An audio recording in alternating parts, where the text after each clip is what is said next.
So nice to see you guys all again. We missed you. It was a bit of a too long of a break in my opinion, but we are back here for CCG's Week 4 slate of the ACL. They already took game number 1 over Exodia Exile, who are 3-0 undefeated in the ACL. We have that draft getting set up soon here, but the thing that the mention keeps saying, I do want to point out, everybody's getting maybe a little too ahead of themselves with the game 1 win for CCG. Exodia Exile, they're 3-0 in series, but they're 6-3 in games. So they're pretty comfortable, dropping games in these series and playing for the entirety of the best of 3.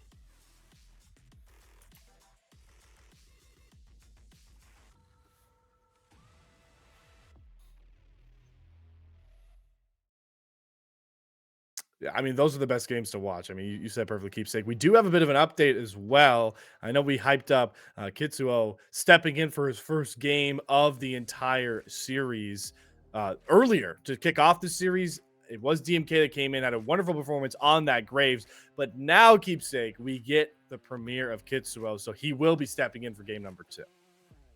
Yeah, of course. So, I know I said that DMK might play some enabler style jungler. That is not what happened. He did not play enable. He played carry, and that I expect the same thing to happen this time from Kitsuo. I expect Kitsuo to pull out the Graves, to pull out Kha'Zix, because we've seen that somewhat recently. I expect him to pull out the Lee Sin. I want to see these hyper aggressive picks because for a team that picked such a late game comp, they really did dominate the early game. Yeah, I mean, you mentioned it, right? It really, that conversation started and stopped with Detro, right? Detro just did such a phenomenal job across the board with that thresh. It was time and time again, right, where we were saying, oh, Detro's landing other hook. Detro's landing a clutch lantern to save radar. I'm really interested to see how they will swing this pick and ban phase if you're Exodia Exile to maybe try and target detail. The problem is, though, keepsake, they already threw 2 bans towards Detro in game number 1 already. Sorry, I couldn't hear you there. You glitched out. Oh, I was just saying that they already threw 2 bans towards Detro. He plays well on the thresh. So what the hell can you even do now to try and target him? Right. So I think what you do, I think what you say is, hey, we don't care what you play, but like we're gonna like maybe earlier rotation, like a better support for like anti-engage. Because if he wants to play engage, like let it be. Maybe you prioritize getting a Renata or like Emilio really early. It didn't seem so.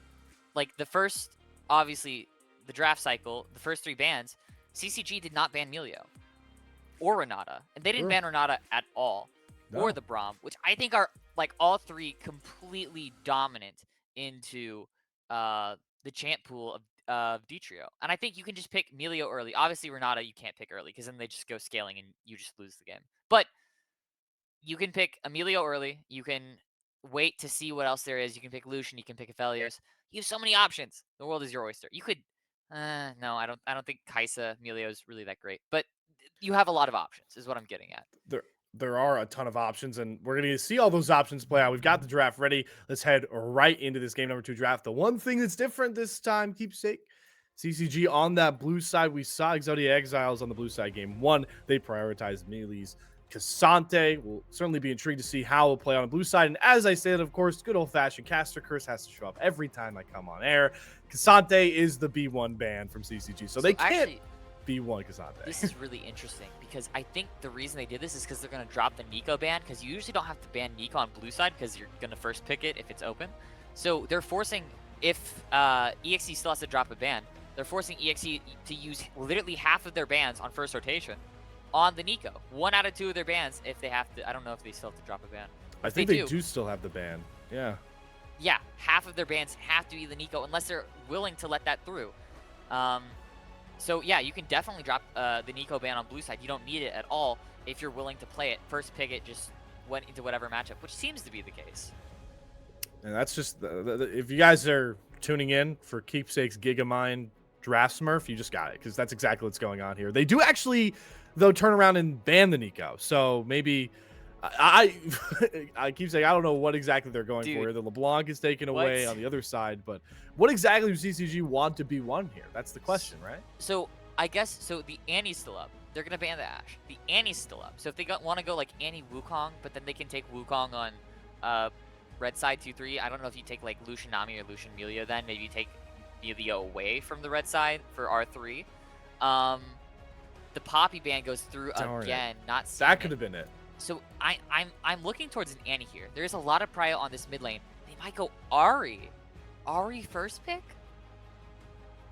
Yeah, you know, it makes sense. I mean, Ahri's one of the stronger mid lanes. Radar's very comfortable on it. Okay. Certainly, you could think you get Ahri further down the board. In draft 1, it was B4 that got. So if I'm EXE here, I just slam Annie Wukong, no? Well, you also do have the entire bottom lane Oyster, and you mentioned Lucian Melio.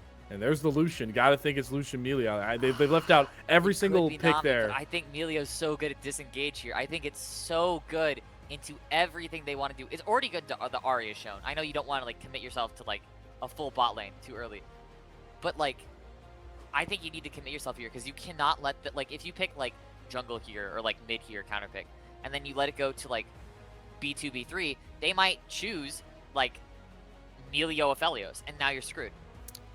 Interesting. So, I actually mentioned this earlier that I didn't think Lissandra was meta, even though it's good into Ahri. Looks like they're willing to do it anyway. They have counterpick mid, and they will not be doing the. They will not be on the side of the Melio. They can drop it right here. Again, they didn't prioritize. Neither team prioritized Melio in the first draft, so maybe it gets to second stage. Although if it does, oh. I don't get this from Exodia Exile.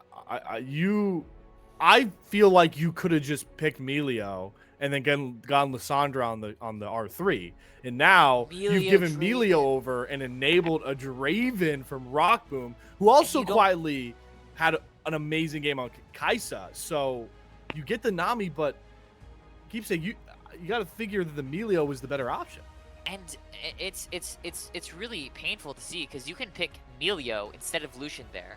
You can pick Melio Lissandra. If they go Lucian Nami, you can still pick like Draven, and then you have the Melio Draven against the Lucian Nami, which is, I think, better. Or if you don't want to go that way, you can go into Aphelios. You could go into Jinx. You could go into maybe Kaisa. I don't think it works well with Melio. I don't. But it might. Who knows?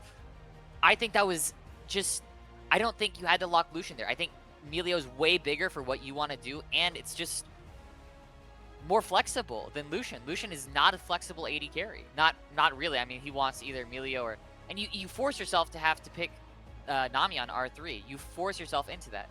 Now, we do see the carry junglers banned, as I said. We see a Kindred ban, we see a Lee Sin ban. On the other side, we see some supporting junglers ban. We see the Vi. We might see a top lane ban.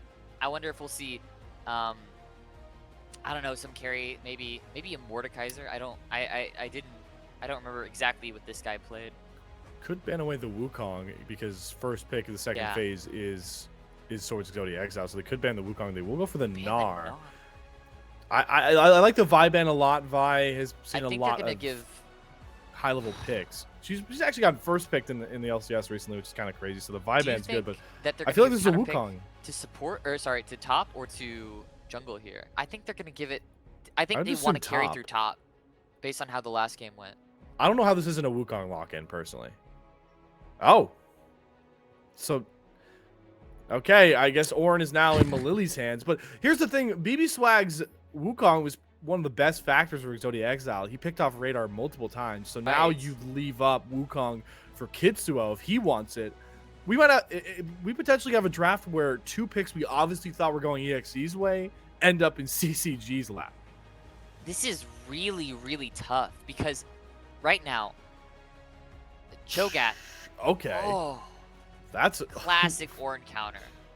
Rek'Sai. So we're just not gonna touch Wukong. Wow. Is now Wukong gonna get R5? EXE does not have primary engage. Nami wants to follow up on engage. Lucian wants to follow up on engage. Ornn doesn't want to be the first one engaging. He wants to split team fight and then engage, or he wants to follow up on engage. And same thing with Lissandra to a lesser extent, but she doesn't want to be the first one going in, or she's dying. She's just dying. I know she can ult herself, but she's dying.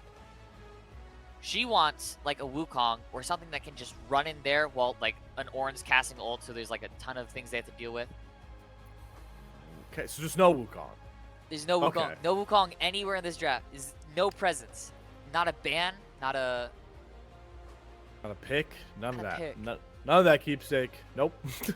This is really interesting, Slayer. You have to think that, I think you have to say that scaling is on the side of EXE. I know the bot lane is super favorable towards CCG. I think actually the bot lane for CCG is like not even like comparable. I think it's way better than Lucian Nami. I think especially Nami, if she takes like 2 axes, she's like less than half HP, and it becomes like almost unlaneable after that. Right. Enchanters versus Draven can feel really bad, especially with that extra range where you feel like, hey, I'm out of range here. I'm at a safe space where I'm playing in range. I'm just waiting for my ADC to get farmed, to get stuff, to look for, some poke. And then you just get screwed over because he has extra range that you're not accounting for. So what you're saying, keepsake, is this could get bloody real quickly, Real quick. in the bottom lane for Rock Boom. The thing that screams out to me is Kitsuo premiering for the CCG squad in a game where they could knock off an undefeated team to move to 3-1 in the ACL, and he goes with Rek'Sai, which when it comes to jungler high variancy, I mean Rek'Sai is one of the queens of that, right? Just so much you can create as a Rek'Sai. Early game into the later game now as well. Crazy amount of things you can do. So this is one of the first times we've seen Rek'Sai in like top level play. I mean, like recently, of course. Yeah. Recently, this is one of the first times we've seen Rek'Sai like come back to regular play. Before it was just tank Rek'Sai with like that big knockup, who would just go in and just be this big engage. But since then, she hasn't really been meta until really, really recently, and she's been getting some play in some different regions. So I am really excited because this is a carry jungler. It's no longer that tank jungler. It can be a bruiser jungler. In fact, she is a bruiser jungler. But I do see this as a carry pick. I see this as a pick that says, hey, I want to get kills. I'm going to go some lethality, and I want to get on top of that Lucian and just make his life miserable. Right. I mean, that is, you said it perfectly, keepsake. And I think the jungler matchup is going to be really intriguing because you would figure that Kitsuo is going to have a lot of the early onus, the early prowess with this Rek'Sai to create plays across the rift. We'll be able to get to these lanes a lot easier, better gank angles. Obviously, you guys don't even talk about that. But Viego, if you're BB swag, it's all about getting to those later team fights. And it's all about those good old-fashioned resets. I will say, because of obviously the Ornn making everyone stronger later, because of the Viego and his great scaling, and obviously the later you get into the games, the less it's more skirmishes and the more it is team fights, because you're around major objectives. This comp on right side again looks like it scales better, even though, you have this bot lane that scales better. With the Ornn, it kind of patches that up a little bit. The Viego, any mistake in terms of, because think of the explosive power. You have Lucian Nami, you can blow up one target really easy. Like versus like Zerayumi, and not anymore because it doesn't exist anymore, where you could, do a lot of damage, but you didn't like have a ton of bursts where you could just take down one target, but you had just more like AoE. This has burst. This could just one-shot someone, and that's really dangerous because Viego getting that reset, getting that momentum, that is, in a lot of cases, all you need to take over and just dominate a team fight. Yeah, it's always we gotta look out for in those big team fights. And this is a really intriguing game across the board. Obviously, the draft really threw me and keepsake for a bit of a whirlwind, but the prevailing thought, keepsake, I'm curious what you think of this, is the teams that do really well in these leagues are the teams that can consistently in these BO3s in the regular season, in my mind, show that they can play multifaceted. So game one, you saw CCG go for that scale deathball team fight comp. Now they're going to play a lot more early skirmishes like you were talking about. You're going to want to, if you're Rock Boom and Detro, have to come out of that lane ahead.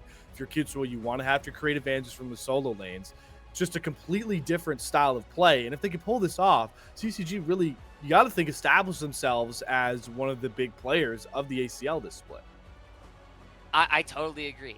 I do say, though, I think a lot of teams at any level can fall into this trap where they want to go for too many styles. And I really hope that doesn't become a CCG. Because think, MSI winners and the current kings of LPL, the ones who are dominating the scene, absolutely monster performance at LPL, at MSI, they did not have multiple strategies. They were one strategy. They were really one strategy. It was, Right. you know, weak side top, prio bot, have ruler carry, and 369 is like the best weak side top laner in the entire game, in the world.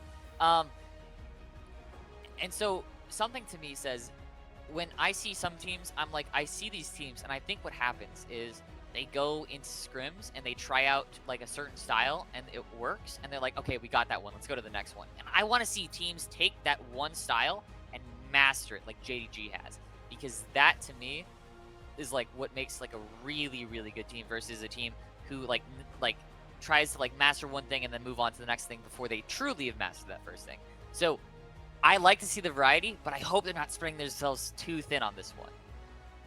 Variety's always fun, but hey, if there's any blueprint to follow outside of the Worlds tournament, it's going to be JDG and Ruler. So certainly think that's a really good shout out, Keepsake. To figure out, though, if this variety is going to come up all gold or send us to a game 3, we have to go towards, who guessed it, Summoner's Rift again. So we're going to go to another break here on the other side, though. Game 2 to see if CCG can send us home early against Exodia Exile.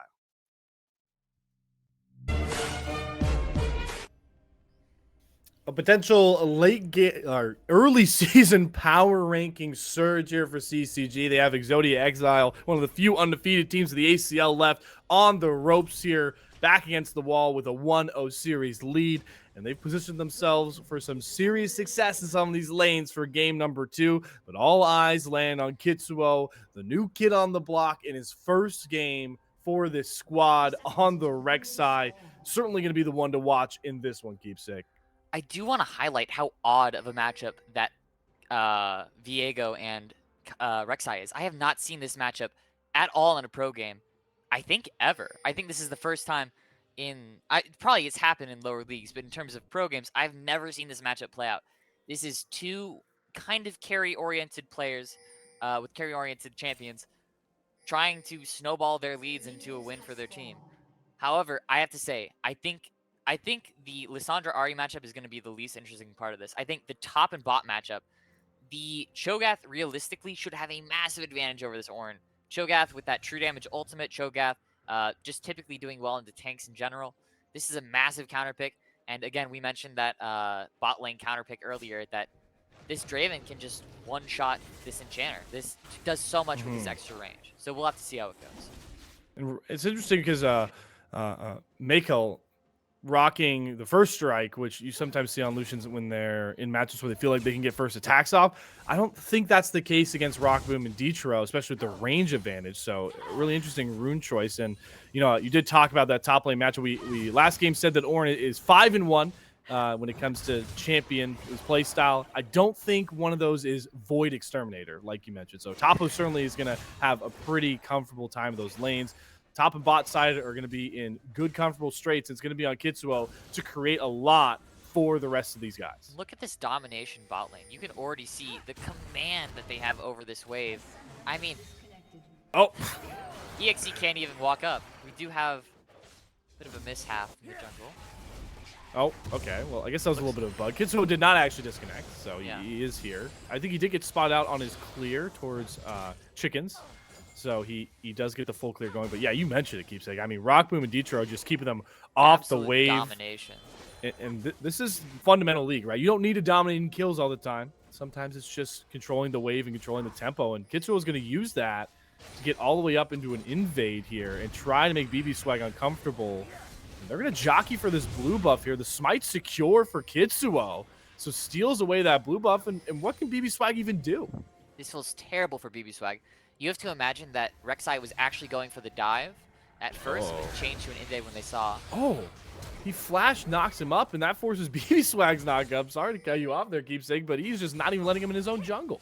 No, they refuse something I've noticed with CCG, they refuse to say the play's over. They say, hey, you want to analyze what we just did? We're going to push it further and look for an even bigger lead. And I respect that immensely because these games are just so much fun to watch.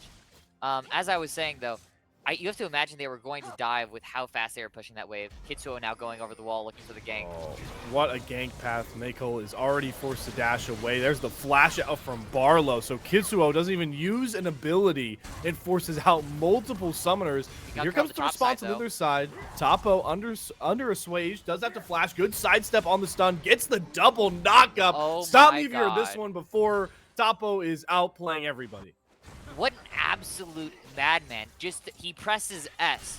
Stone cold stands there, says, you're gonna miss. And he does, and he walks away. That's the flash of the jungler. You have to imagine. Oh, Detro gets the knock up. Oh, Mako is able to flash dash away from Kitsuo before another one comes across, though. But even Detro on the more passive Enchanter Melio making plays, and oh boy. They refuse to stop fighting. It's not a possibility. BB Swag is asking for it this time, though. He Radar, tries though. to desperately get an invade back, but he gets nothing. Radar not able to invade, though. Or sorry, Radar not able to rotate, though, because he was pushed under tower. What is BB's going on? getting a massive invade here. Topo can't rotate. His wave's under tower. Rek'Sai's not there yet, so he would just die if he went. Rek'Sai making her way there, but I don't know if it'll be in time to save much. It looks like they only took the blue, so they only responded with what they lost, but does look like Kitsuo will pick up the rest of his top side. This bot side, I mean, look at this CS diff. Look at this is exactly what we were saying. Now, I do find it a little interesting that. Oh no. Uh-oh. Looking for a fight. You know, it feels like a fight. EXE. EXE is having a hard time fighting. Just bully him off the wave over and over. I mean, the CS diff, it is kind of interesting to me that the Draven opted into the lethal tempo of this game. Because for the most part, you're fighting squishies. You're fighting squishies the whole time.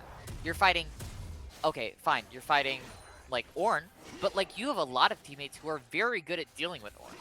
You have Rek'Sai who, if she builds lethality, she won't have the best time, but Cho'Gath should realistically check Ornn. You should have the damage you need for him. And you're hitting like squishies. You're hitting like non-transformed Viego, Lissandra. Obviously with the Zanya, she's a little more tanky, but and then Lucian Nami, especially in laning phase, this would have been even more dominant. Think how terrible it would be for that Lucian Nami if he had Hail of Blades instead. And the point also to make here is that Lucian Nami is a lane you pick to win early as well. Of it's not course. like, hey, we're fine turtling and scaling up. I mean, he took a Knight on Lucian. That's all you really need to tell it now. Is in a serious CS hole. He's going to miss out on a couple of minions. And look at Kitsuo. He's already setting up for the long con investment here. He's just going to wait in this brush for his bot lane to come up. And there's no flash available for either one of these bot laners. It could just be an easy first blood here if he's willing to stick it out. But how long will he sit here? I think we might need to look at Kitsuo's monitor, make sure he's not having the stream open, because it's exactly what we said. Just can't bot win game. I mean, the jungler checklist, right? Take dragon, gank mid, gank bot, gank bot, gank bot, gank mid, gank bot, take drag. You know, it's he did it all. So he figures. Ooh. Why not just add a third member to the bot lane? Why not, you know, extend the lane even farther? Have you ever seen two supports in one lane? Well, certainly the tech we're looking for now. And look at this, Topo is able to claim some extra jungle camps on the backside. Kitsuo is going to try and cut off, but Rockboom is now under a sway. Has to cleanse the Ignite, so he gets cut off from the rest of the squad. Kitsuo now gets bubbled under turret, but luckily had another tunnel to go into. Getting a little bit crazy towards that bot side, and they nearly pay for it. Yeah, like you mentioned, Decker now going to be able to try and cut off Detro. And this is just going to be first blood for free. CCG overstep, and Exodia Exile punish it with ease. This was really bad. I think Rockboom had like a kind of an idea what he wanted to do, but it didn't end up working well. And the fact that they forced out the flashes earlier made it to where it was actually okay for Rockboom to be there. He did have to burn Flash Cleanse, which never feels good. But Kitsuo going in after your ADC Flash cleanses away, not a good look. It really did force his team to try to save him and expend their resources, and that does get the Lucian back into this game. Look at the CS difference. It has closed up significantly. There is still a CS difference, but with that kill, with that first blood, if we can look at gold, it's probably not as far as it should be. The Lucian actually holding the gold lead. Now the Lucian is backing now, so the Draven will like begin to get a little bit more of a CS lead. And they look like they should pick up this dragon here. There might be a fight though. Hold on, yeah, Lily just solo kill top on the other side. The Drake very low. Kitsuo will pick it up. We might have an extended fight here. There's a good charm onto Billy Swag. Barlow has to heal himself. And Dietra, once again, man, is just cut off from the rest of the squad and killed with ease. So the Drake, once again, costing the life of the CCG support. This is really, really fascinating. Because that first death by Dietra wasn't really his fault. He was forced to do that after Kitsuo went in. He had to walk around because he doesn't have a dash, you know, and get out of there. I wonder if he just got flashback up or if he had it, he could have maybe flashed Hold away. on. There's Void Rush, but right into that Frozen Tomb. Decker just turns it around with ease, an easy double. There's the Whirling Death and Rockmoon to pick something back up. But once again, it's CCG who have to pick up the pieces in a fight. 2-for-1 in favor of Exodia Exiles. This was really, like, this would have been absolute horror show if that Execute did not go onto that Nami. Getting those adoration stacks, getting that gold for the Draven, who's already up so much CS. If we look at the gold on the ADCs now, this is where you want to have the gold. If we look at the gold, I think Draven should be ahead. Draven should be pretty far ahead. Yeah, 600, 500 gold. That's a lot of gold for an ADC to be up. That means he's going to hit his spike quicker. It looks like he's going into the Trinity Force. I wasn't expecting that, but it makes sense. It's pretty broken on everything right now. Looks like a gank top might happen as they fight for this Herald. Yep, potential fight for the Herald. BB Swag is around the area, but will back off. Topo does have the prio, so they should be able to take down good old-fashioned Shelly with ease. But, you know, you mentioned the fact that Rockboom now has that gold lead. We have Flash mid lane. Decker picked up a really flawless double, a beautiful Frozen Tomb to cancel out that Void Rush. And now he is very much in the driver's seat of that mid lane matchup that you talked about. Lissandra is already favored in just against Ahri purely.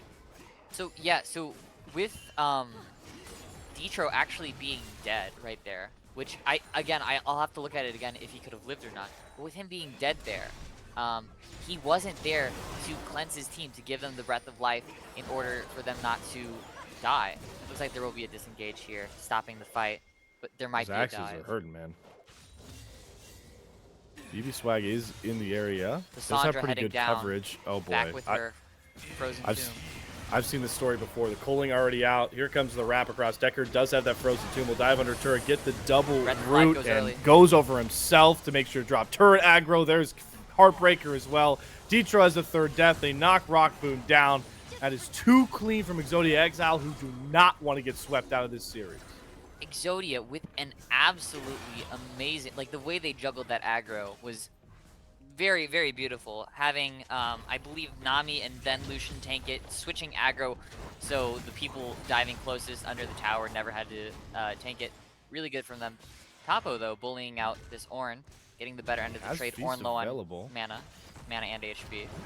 Feast available, probably not too close to...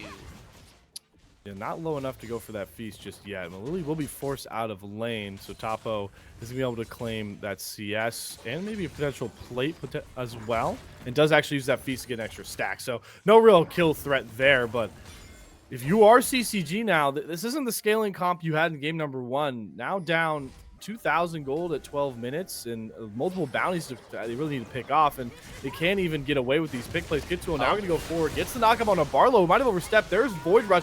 That's an easy clean kill for Kitsuo, and they also get Mako's flash on that Lucian. But look at the teleport from behind Malili. Call the Forge God. Rockboom is now being faced down by the Ornn, but he has the rest of his team with him. Avoids the knockup, able to flash away. Kitsuo on the other side keeps Decker and BB Swag at bay, but does fall. And so many low health bars. Rockboom will finally find Malili, but there are the resets. An instant double kill for BB Swag, and he cleans up the fight. 3 more kills for EXE in the bot side. This matchup in the top side is not going how you want it to at all. I mean, you think that the Ornn would bully out, or would get bullied out by the Cho'Gath. That's not how this story has been going. Ornn especially getting that solo kill. The more important thing than the 300 gold he got, which is helpful, but the more important thing that he got out of that was the EXP. He has a slight EXP, like half a level EXP lead onto Cho'Gath, which is massive for Ornn. Ornn's main form of scaling is that EXP, so we're going to have to, CCG is going to have to look very carefully at trying to get ahead without throwing more than they already have. There's the knockup. Decker has to use supposed to do on himself, but there's a huge double bubble. Lily will turn the fight in an instant. Kitsuo already drops off. Topo will be the next. BB Swag is reset. City right now unstoppable. He's not done just yet. The stun lands on a minion, but another CCG play thwarted and turned on its head. I mean, just going so deep there when they had really no vision of the deep jungle. They had vision of like the entrance, but that's where they were coming from. They already had vision of that with their players. They're gonna lose drag for this. They have no way of contending. And it looks really hard for, I mean, 3K at 14 minutes is not the worst, but I mean, look at where the gold is. It's on Lucian. It's on Viego. These champions are exactly where you want the gold to be if you're on the side of EXE. And that static shiv does come through on the Ahri, but at this point, it's looking really hard for CCG. Really, really difficult. You put it perfectly. They're going to have to Ankle try here. and play through this Draven. The radar with a good charm, though, Great to charm. push Mikhail off of it. Detro going to keep Malili away a bit as well. And if you are CCG, you have to try and find a way to just get these bounties. That's got to be the first objective, right? 500 gold on BB Swag. Have to try and shut him down. And Mikhail as well with a 300 gold shutdown. It's one of the easier ways back into this game. And when I say easy, pretty actually difficult when you think about it. When you look at the, you can now see the half-level lead actually come into effect. You see the Ornn actually has a level lead now over the Cho'Gath. If you're Cho'Gath, you really don't want to be behind into Ornn. Cho'Gath beats Ornn like early and mid. He doesn't actually win late. And if you're accelerating the Ornn's scaling as is, you're going to get to the late quicker. But there's a fight maybe happening.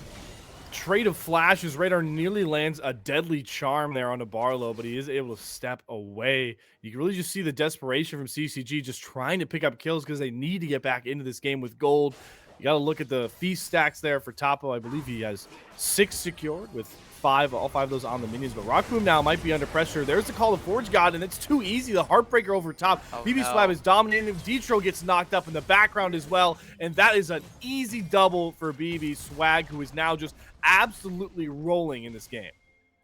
I mean, it's really hard to say what's the saving grace of blue side here. It doesn't look like, it looks kind of like last game. They don't exactly scale better. At least they have a dragon, but they don't exactly scale better. Their team fighting is definitely probably not as good. It's really hard to say where their angle is. They're on the wrong side of the rift. Beautiful bubble. Gets the double knockup, but it's too late. BB Swag is legendary. The flash away from Mikkel, and all Topo can do is try and pick up 1 kill, but he can't even find that. It's another double for BB Swag. 9-0-3 on this Viego, running away with game number 2. CCG, unfortunately, in this game, getting completely out-rotated. Anytime they have an angle, it looks like EXE are just beating them to it every time with more members, faster, better.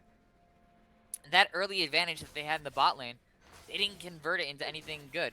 They did say, hey, can't bot, but then they inted for a play that wasn't good, and it snowballed. That snowballed into them not getting prio for drag, that snowballed into Melio dying, that snowballed into not having Breath of Life for the Lissandra dive, and now we're here.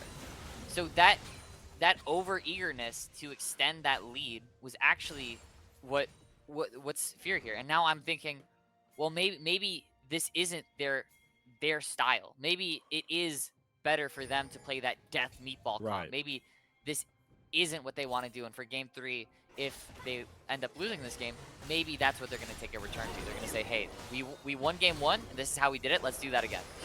They're still looking for picks now. There's a beautiful knockback. Mikhail has to use the rolling death is only good for 1 blow. So once again, Rockman comes up just a bit short. And Kitsuo comes up under turret with Void Rush and just gives away a free kill for absolutely nothing. Kitsuo having a rough debut here, comes up short once more and dies for it. You have to feel bad for a player who's getting his first shot, really, and it's just so nerve-wracking. Consider you're like late, you missed game 1 to your debut. Oh, I can only imagine how like difficult that must be for him. Certainly a really tough spot to be in. BB Swag is having just a monster performance on the other side right now. 9-0-4. Has a 700 gold bounty, and his squad is now cresting around a 6k gold lead. Nope. He's looking for more here. Trying to set up maybe a stun onto Topo, who does have Feast. They really want to pick up this shutdown. They can't lock down the Viego just yet, and they have to be careful jumping forward. The bubbles from Barlow have been pretty well placed as well to keep him safe, and they have the Frozen Tomb from Decker as well. But now we get a bit of a 5v5 juggle. This Drake is up next. And both these teams desperately trying to find some sort of edge into this Drake pit. Topo leading out the charge for CCG. The vision still in the hands of EXE, but they finally clear it out. And now they'll have to play into the river. CCG finally with a good setup here. Actually, here first to the Dragon. Maybe they can make something work here. But the gold lead is so tremendous. We'll have to see what happens. We'll have to find some sort of good engaging. Right now, it's just knocking down the Lily. They do have a bit of a split fight. If they can get on top of Decker, who does use the claw to get away. There's the flash, knock up the charm. That's a beautiful way to find a kill. Rockbloom claims that one. Lily now on the backside of the fight has to run away on his own. The call of the Forward God will not land. Topo picks up another one. CCG finally find the angle into a successful fight, and the spoils of war will be that next Drake. Yeah, I don't exactly know. So I think it was the lack of vision that the solo laners of EXE felt they had to be near to make sure that they didn't start while their team took the mid turret. But by being too close, they got engaged on when their team was nowhere near, and they ended up throwing, I don't think there was a shutdown in there, but they did end up throwing gold the way of CCG and giving them an opportunity to get back into this game. Obviously, that Dragon, Infernal Soul, they want that. I mean, Ari with Rek'Sai and Draven, they want that Infernal Soul. They want that bad. So, this is looking really interesting. So, obviously, BB Swag, in game 1, where it looked, oh, they might be looking for an angle here. Oh boy, yeah, they have the Death Crush now. BB Swag coming for the wrap. Detro's going to be the target again, and this poor soul Melio. Good flash, though, away to make sure to keep him safe. The tidal wave will go just wide. Drops flash and heal. It does look like that this Melio, he is building into he built Trellias. I wonder if he's gonna itemize into Mikhail's, because even with your cleanse ultimate, with Lissandra and like Nami, I think you also might need Mikhail's. It is his choice, but he might go Arden's, but I think Mikhail's could be a seriously good option here for getting a fight. A little bit of deja vu happening. They're chasing Melee down again once more, but this time he has his team with him. Call of Forge God does go wide. He is half HP. Dexter jumping forward. Good charm there from Radar, and they find a kill onto Decker once more. Rockbloom now trying to go forward to create some distance with Rolling Death. BB Swag will pick off Topo in the background, and the legendary jungler is able to pull the fight back for EXE, but CCG continuing to keep this game close despite everything against them. That was so close so many times. It looked like Rockbloom was going to go down. Thing is, I think this fight slightly favors EXE, and I think the reason why is because now Baron's up, and obviously EXE is like in a favorable position. They're ahead, and the enemy ADC has no summoners. That is rough, especially when you're getting engaged into and this Viego is jumping on top of you. It is really tough to have no summoners into this comp, this cleanse, and actually he probably won't go Mikhail's now because I realized he has cleanse. That was a little bit of an oof. No, but this, I mean, look, they're even pinging it because everyone knows, hey, he doesn't have summoners. We can set up for a Baron and then see if we can take a fight and win.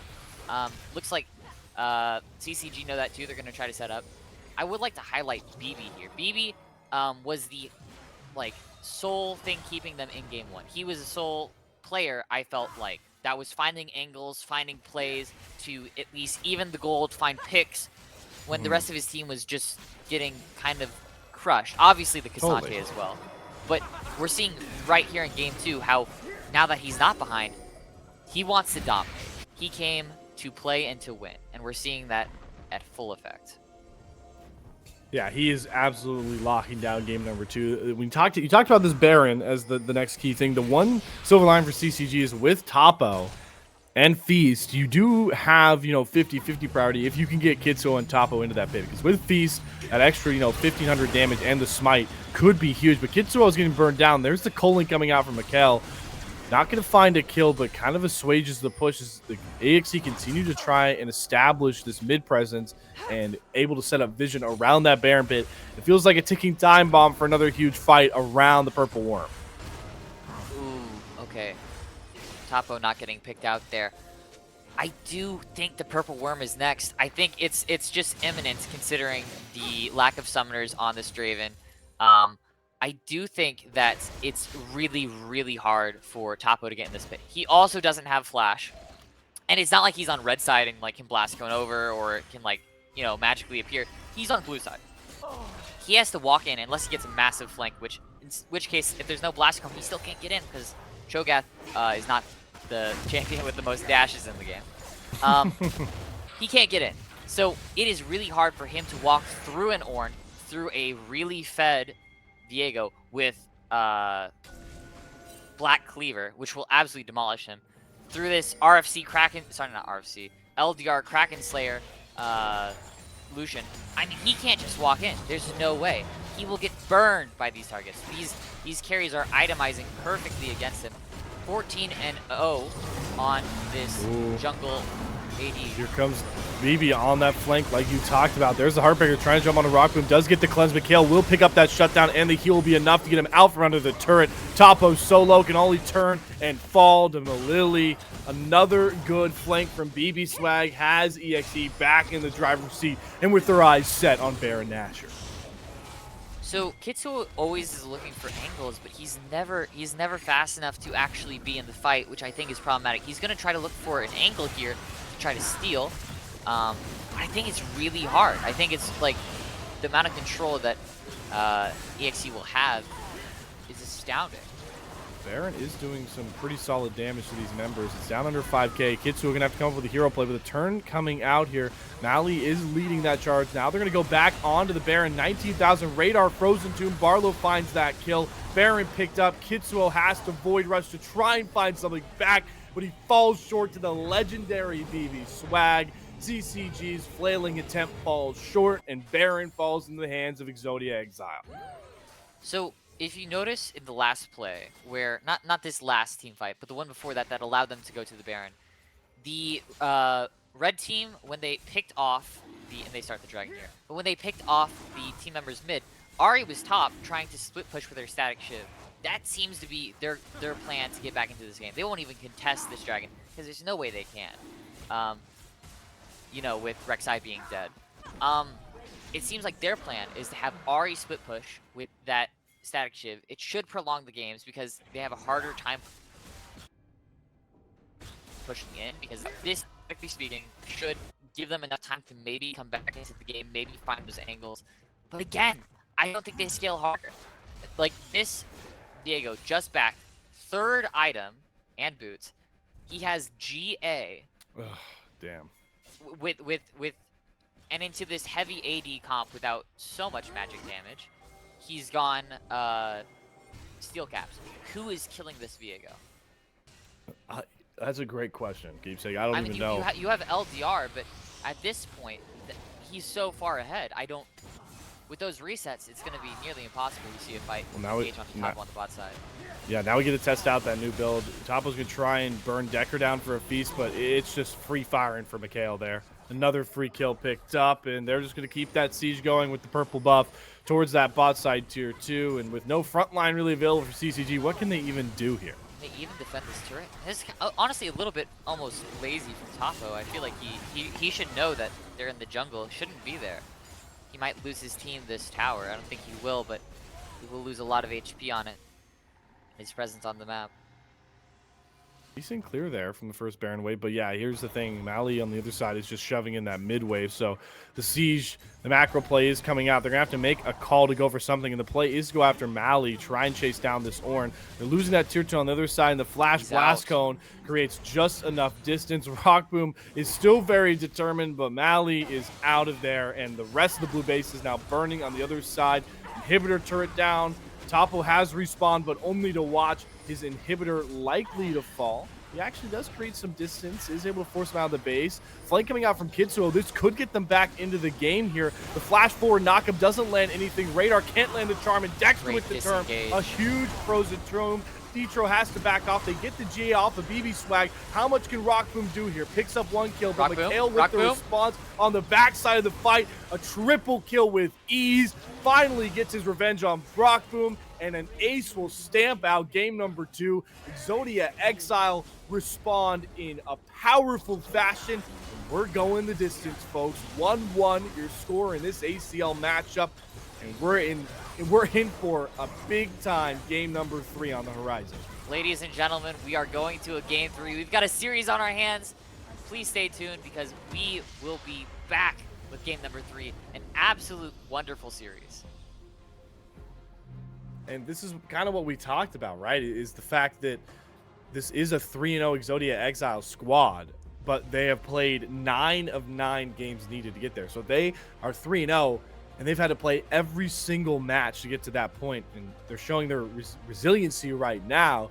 And now the question is, Keepsafe, you talked about the fact that you don't want to have too much variety if you can't execute well on those certain comps. CCG might just have to go back to that comp they used in game number 1. You know what? And let me phrase this by all these players that you've seen today are like 7 times the player I've ever been. But I think from their game 1 performance, I was really disappointed with their performance in game 2. I think it started off that first 2 minutes and you're just like, wow, they are dominating. I mean, they had a winning matchup top, they had a winning matchup bot, they had a losing matchup mid, but Lissandra isn't super meta, and you have Cleanse on your Draven and like Breath of Life. You're fine. Theoretically, if it doesn't go to hell, and it did. But the issue, I think, with their comp was they just tried to force their lead too much, and that play where Kitsuo went under tower, that snowballed, just not having the correct people at the correct time. They could have just taken maybe another invade. Maybe they could have looked for, gathering vision. But that ego, that arrogance was their downfall. Yeah, I mean, they overstepped and were punished for it, and you can't do that against an Exodia Exile squad that has punished that so well through the couple first weeks of the ACL. Well, like we mentioned, you can make that mistake if you're CCG because the score up above. It's 1-1 now, which means it's do or die. Game number 3 up next. We'll take a break, but on the other side, a very important draft to see if CCG can topple a titan of the Aegis Champions League. Stay tuned.